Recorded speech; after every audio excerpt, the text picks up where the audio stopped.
नमस्कार मित्रांनो, मी गणेश वणकर. इग्नाइट अकॅडमीच्या या व्हिडिओमध्ये मी तुम्हा सर्वांचे स्वागत करतो. तर मित्रांनो, रेल्वे ग्रुप डी संदर्भात आपण दररोज एक नवीन व्हिडिओ तुमच्यासाठी माहितीपूर्ण घेऊन येत आहे. म्हणून हा चॅनल तुम्ही आजच जॉईन करून ठेवा. रेल्वे भरती ग्रुप डी साठी महाराष्ट्रातील आपल्या मराठमोळ्या उमेदवारांसाठी कोणते 5 बेस्ट झोन असतील. आता याच्यात काही सेफ झोन असू शकतात, काही डेंजर झोन असू शकतात, परंतु हे 5 बेस्ट झोन ज्याला तुम्ही प्रिफरन्स हा दिलाच पाहिजे मित्रांनो. तर फॉर्म भरण्याआधी हे एक महत्वाचं आहे, म्हणून तुमचा मित्र कोणी फॉर्म भरत असेल त्याला तुम्ही नक्की शेअर करा. त्यासोबतच मित्रांनो, 9 फेब्रुवारी पासून आपली बॅच सुरू झालेली आहे, वंदे भारत बॅच. मराठी मीडियमची बॅच आहे. याच्यामध्ये सर्व अभ्यासक्रम बेसिक पासून तर ऍडव्हान्स पर्यंत तुम्हाला शिकवला जाणार आहे. रेल्वे ग्रुप डी भरतीला जे जे काही टॉपिक्स आहेत सर्व तुमचे कव्हर होतील. महाराष्ट्रातले टॉपचे फॅकल्टी तुम्हाला गायडन्स करणार आहे आणि ही लाईव्ह स्वरूपाची बॅच असणार आहे मित्रांनो. आजच तिला जॉईन करा. जॉईन करताना जर तुम्ही हा GM10 कोड यूज करा तर तुम्हाला या बॅचच्या फीजवर देखील 10% एक्स्ट्रा ऑफ जे आहेत तर ते मिळून जाईल. आजच इग्नाइट अकॅडमी हे ऍप्लिकेशन डाउनलोड करा. कोणत्याही प्रोसेसमध्ये कुठेही काही अडचण आली, आमच्या टीमचा नंबर आहे, त्यांना तुम्ही नक्की कॉल करा. आता पहिली पसंती तुमची महाराष्ट्रातील उमेदवारांची कोणती असू शकते, तर मी म्हणेन की तुम्ही पहिली पसंती नक्की दिली पाहिजे सेंट्रल रेल्वेला. सेंट्रल रेल्वे जे आपलं मुंबईचं आहे, पहिली पसंती मी म्हणेन पहिली पसंती सेंट्रल रेल्वेला दिली पाहिजे. बघा, ज्यांना फक्त महाराष्ट्रात, लक्षात घ्या, फक्त महाराष्ट्रातच पाहिजे आहे, ज्यांना बाकी दुसरीकडे नको आहे, तर त्यांच्यासाठी हे फार महत्वाचं आहे. आणि घराच्या जवळच नोकरी ज्यांना करायची आहे ना, उदाहरणार्थ मनमाड, विदर्भ लाईन, तर त्यांच्यासाठी देखील उपयुक्त आहे, कारण की महाराष्ट्रातच तुमची पोस्टिंग बघायला मिळेल. आता हे तर झालं खूप चांगली गोष्ट, अरे घराच्या जवळ आहे. प्रॉब्लेम असा माहितीये का की या सेंट्रल रेल्वेला ऍक्च्युली याच्यात महाराष्ट्राचे लोक जास्त पाहिजे, पण काय होतं, युपी बिहार मध्ये लिव्हिंग स्टँडर्ड एवढा खास नाही मित्रांनो. नोकऱ्या तिथं पण आहेत, पण राहायला एवढं वातावरण, एवढा लॉ अँड ऑर्डर, एक चांगली शहरं, विकसित शहरं हे तिथं बघायला नाही मिळत. मग काय होतं की UP, Bihar, Jharkhand, Chhattisgarh, Odisha, West Bengal मधील काही लोक, हे जे इकडचे जे लोक आहेत ना, हे सगळे महाराष्ट्राला फॉर्म भरतात. आणि कुठे फॉर्म भरतात? सेंट्रल रेल्वेला. म्हणून उत्तर भारतीय लोक फॉर्म भरतात, त्याच्यामुळे या झोन मध्ये अर्ज जास्त येतात बरं का, आणि त्यामुळे स्पर्धा देखील वाढते. आणि याचा कट ऑफ थोडा जास्त लागतो. म्हणजे आता जर थोडा एक्सपेक्टेड पाहिला 70 ते 72 पर्यंत हा कट ऑफ जाऊ शकतो. मग तुम्हाला एक सल्ला असेल की जर तुम्हाला वाटतं की तुमचा अभ्यास खूप चांगला आहे, पूर्ण विश्वास असेल आणि तुमचे चांगले मार्क्स पण येत आहेत, आणि तर तुम्ही हा झोन नक्की निवडावा. तुम्हाला घराजवळ म्हणजे आयुष्यभर ताणतणावच राहत नाही. म्हणजे जेव्हा सुट्टी असेल तेव्हा घरी जाता येतं, घरून लगेच रेल्वेच्या कामाला येता येतं, काहींना अपडाऊन पण करता येतं. इतकं सिंपल जवळ जॉब जो आहे तर तो यांना मिळतो सेंट्रल रेल्वेला. म्हणून आता थोडा होईल त्रास अभ्यासाला, पण भविष्यात तुमचा खूप फायदा होईल.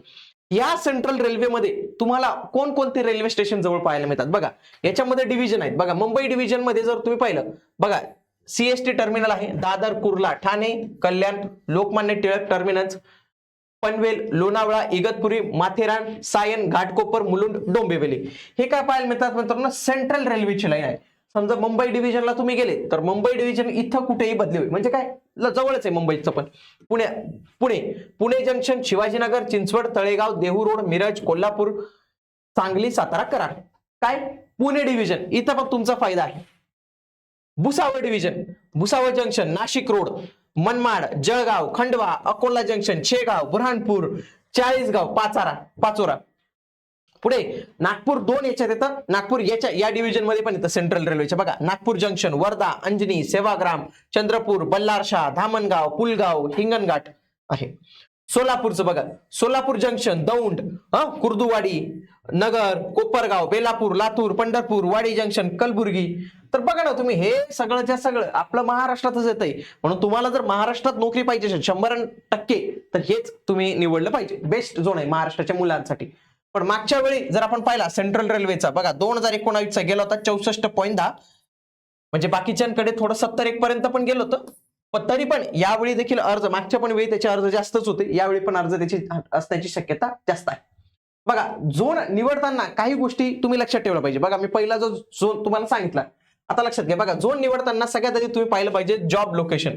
आता काही म्हणजे माझे मित्र काही आहेत ना, तर त्यांना रेल्वेची तयारी करतात, ते असं म्हणतात की आम्हाला पाकिस्तानमध्ये जरी पाठवलं, फक्त आम्हाला पेमेंट आणि आम्हाला ID कार्ड भारतीय रेल्वेचं पाहिजे, बाकी कुठेही जॉबला पाठवा, काही घेणं देणं नाही. मग अशा उमेदवारांनी अजिबातच झोनचा विचार करू नये. अशा उमेदवारांनी जिथं सगळ्यात जास्त कट ऑफ लागतो, जिथं सगळ्यात जास्त जागा आहेत तिथं भरून मोकळं होऊन जायचं.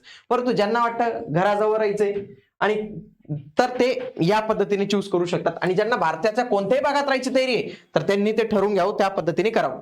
त्यासोबतच तुम्ही मागील वर्षाचे कट ऑफ आणि या वर्षी आलेल्या जागा ह्या देखील तुम्ही बघून चला, कारण की ते फार महत्वाचं असतं. स्पर्धा काही झोन मध्ये परराज्यातील म्हणजे उत्तर भारतीय मुलं फॉर्म भरतात, पर त्या राज्यातील मुलं फॉर्म भरतात, जसं आपलं हे सेंट्रल रेल्वेचं होतं.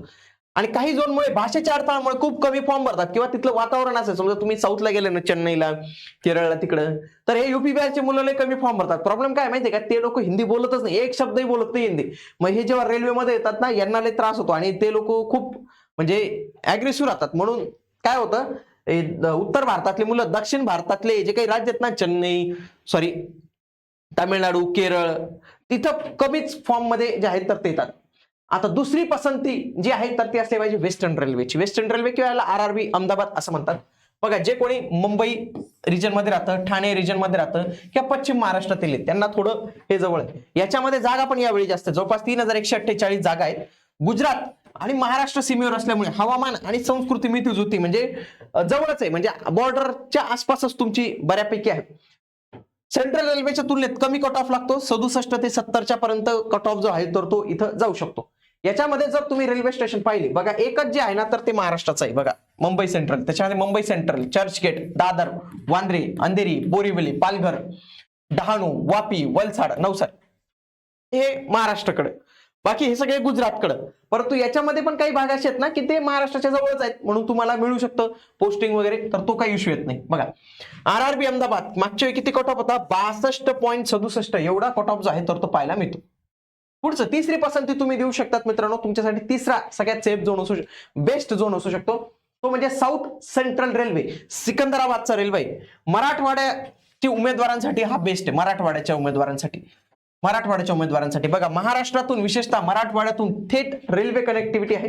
मुंबईच्या दोन्ही झोनपेक्षा याचा कट ऑफ जो आहे तर तो नेहमी कमी लागलेला आतापर्यंत, आणि अनेक महाराष्ट्रीयन विद्यार्थी ऑलरेडी या झोन मध्ये जे आहेत तर ते कार्यरत आहे. आणि नॉर्थची पण थोडी स्पर्धा कमीच असते. याच्यामध्ये फक्त जो नांदेड डिव्हिजन आहे तोच महाराष्ट्रात आहे, बाकी सगळं आंध्र तेलंगणामध्ये. बघा, हुजूर साहिब नांदेड, पूर्णा, परभणी जंक्शन जालना, छत्रपती संभाजीनगर, नगरसोल, हिंगोली, बासमत, मुदखेड, किनवट, आदिलाबाद, हे काय मित्रांनो, हे सगळं आपलं महाराष्ट्राच्या याच्यात पाहायला मिळतात. बाकी बघा, सिकंदराबाद, हैदराबाद, विजयवाडा, गुंटूर हे सगळं तिकडं आंध्र तेलंगणामध्ये पाहायला मिळतात. साऊथ सेंट्रल रेल्वे बघा, कट ऑफ कमीच आहे. बघा किती, 57.38 एवढाच कट ऑफ याचा गेलेला आहे. बघा, चौथी एक पसंती असू शकते, ती म्हणजे बिलासपूरची साऊथ ईस्ट सेंट्रल रेल्वे म्हणतात. जे कोणी विदर्भात आणि नागपूर या रिजन मध्ये राहतात ना, त्या मुलांसाठी खूप चांगली संधी आहे. इथं भौगोलिक दृष्टी हा भाग विदर्भाच्या जवळच आहे आणि या वर्षी याच्यात जवळपास 1200 पर्यंत वॅकन्सी पण आहे. कट ऑफ पण कमी लागतो. ज्यांना हाय कट ऑफची भीती वाटते, ज्यांना फर्स्ट टाइम असेल तर ते तिकडे नक्की प्रेफरन्स देऊ शकतात. याच्यामध्ये जर तुम्ही पाहिलं, बघा, नागपूर हा एकच डिव्हिजन आहे जो महाराष्ट्रात आहे. बघा, Gondia junction, Bhandara road, Tumsar road, Itwari, Kamthi, Wadsa, Gadchiroli, Chhindwara आणि हे सिवनी हे मध्य प्रदेशमध्ये, पण तो आहे महाराष्ट्राच्या बॉर्डरच्या जवळच आहे, म्हणून तो काही इश्यू येत नाही इथं.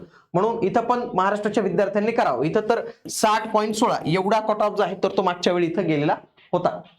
पुढचं एक सगळ्यात सेफ झोन, जर तुम्हाला तिथं फॉर्मच भरायचा आहे आणि तुम्हाला वाटतं मला सिलेक्शनच पाहिजे, तर तो साऊथ चेन्नईचा आहे. म्हणजे चेन्नईचा साऊथ रेल्वे म्हणतात, सेफ झोन आहे. ज्यांना फक्त नोकरी पाहिजे, मग ती कुठे असो, मग त्या विद्यार्थ्यांसाठी आहे. फक्त इथं लँग्वेज बॅरियरमुळे उत्तर महाराष्ट्राचे मुलं भरत नाही. आता महाराष्ट्राच्या विद्यार्थ्यांना पण तिथं लँग्वेज बॅरियर येणार आहे, त्यांना कुठं तामिळ तेलुगू येते, त्यामुळे स्पर्धा खूप कमी होते, कट ऑफ खूप कमी होतो, म्हणून हा सेफ झोन जो आहे तर तो मानला जातो. बघा, यावेळी जागा जवळपास 1036 इथं जे आहेत तर त्या इथं आलेल्या आहेत. बघा, 60.95 म्हणजे खूपच कमी लागते असं नाही मित्रांनो. काय असतं, तुम्ही जर सगळेच सेफ झोन पाहायला गेला, आता मागच्या वेळी लोकांनी गुवाहाटी सेफ झोन म्हणून काय केलं, गुवाहाटीला फॉर्म भरले आणि गुवाहाटीला सगळ्यात जास्त अर्ज जे आहे तर ते मागच्या वेळी येऊन लागले होते. तर ते अशा बरेच फॅक्टर असतात.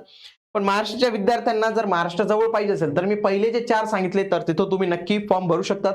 शेवटचा जो झोन असेल तर तो तुमच्या पद्धतीने निवडा. तुम्ही 5वा झोन, आता इथं एकच झोन निवडायचे. मी तुम्हाला 5 ऑप्शन जे आहेत तर ते दिलेले. तुमच्याकडे आणखी काही ऑप्शन असेल तर कमेंट बॉक्स मध्ये तुम्ही नक्की कळवा. आणि रेल्वेसाठीची आपली जी वंदे भारत बॅच आहे ना, तर तिला तुम्ही नक्की एनरोल करू शकतात. ही लाईव्ह स्वरूपाची बॅच जी आहे तर ती आपली असणार आहे मित्रांनो. आणि आपलं हे जे चॅनल आहे ना, हे खास करून आपण रेल्वे आणि स्टाफ सिलेक्शन कमिशनच्या ज्या काही स्पर्धा होतात ना, खास त्यांच्यासाठी बनवलेले, म्हणून तुम्ही हे चॅनल आजच जॉईन करून ठेवा. भेटूया पुढील व्हिडिओमध्ये. तोपर्यंत जय हिंद, जय महाराष्ट्र, धन्यवाद.